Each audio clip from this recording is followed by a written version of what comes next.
लिखें 80 word speed है। केंद्रीय शिक्षा मंत्रालय ने कोचिंग संस्थानों के लिए जो दिशा निर्देश जारी किए हैं उन पर व्यापक विचार विमर्श की आवश्यकता है। इसलिए है क्योंकि यह संभव नहीं जान पड़ता कि इन दिशा निर्देशों के जारी हो जाने मात्र से कोचिंग संस्थान 16 से कम आयु के छात्रों का प्रवेश लेना छोड़ देंगे या फिर बड़ा चढ़ाकर दावे नहीं करेंगे। यदि कोई छात्र 16 वर्ष के पहले ऑनलाइन कोचिंग करता है तो क्या इसे रोकना संभव होगा? प्रश्न यह भी है कि यदि 16 वर्ष से कम आयु का कोई छात्र कोचिंग की सेवाएं लेना चाहे तो क्या इसे रोकना उचित होगा? यह ध्यान रहे कि अभी तमाम छात्र हाई स्कूल पास करते ही कोचिंग करने लग जाते हैं क्योंकि उनका लक्ष्य डॉक्टर या इंजीनियर बनना होता है। इनमें से कई छात्र 16 वर्ष से कम आयु के होते हैं।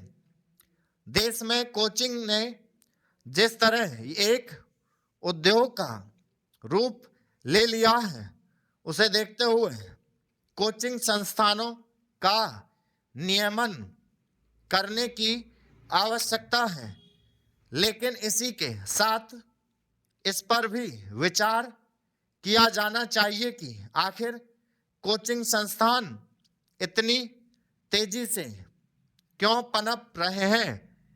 क्या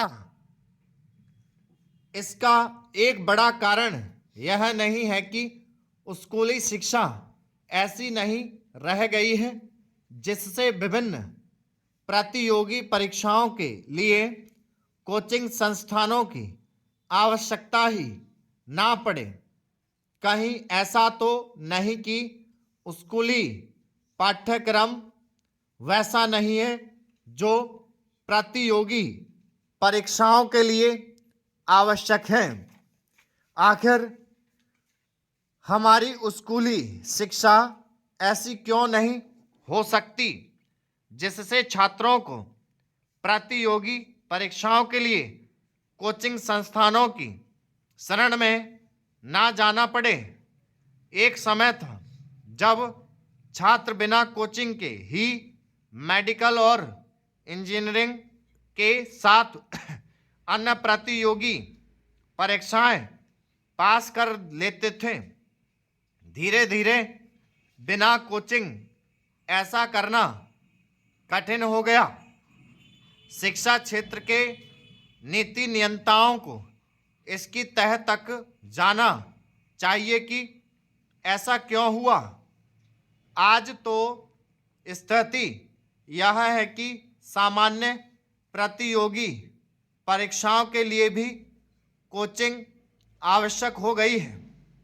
यही नहीं, अब तो प्राइमरी शिक्षा के दौरान भी छात्रों को ट्यूशन लेना पड़ता है। कोचिंग उद्योग ट्यूशन की संस्कृति का विस्तार ही है। जब नई शिक्षा नीति लागू की गई थी तब यह कहा गया था कि इससे कोचिंग संस्कृति पर विराम लगेगा। यह मानने के अच्छे वाले कारण हैं कि यह अपेक्षा पूरी होती नहीं दिख रही है।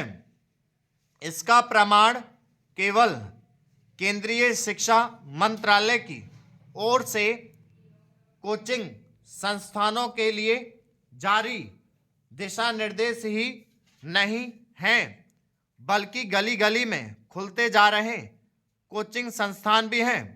यदि आज प्रत्येक प्रतियोगी परीक्षा के लिए कोचिंग की ज़रूरत पड़ रही है तो इसका मतलब है कि हमारी शिक्षा व्यवस्था में कोई बड़ी खामी है। स्टॉप।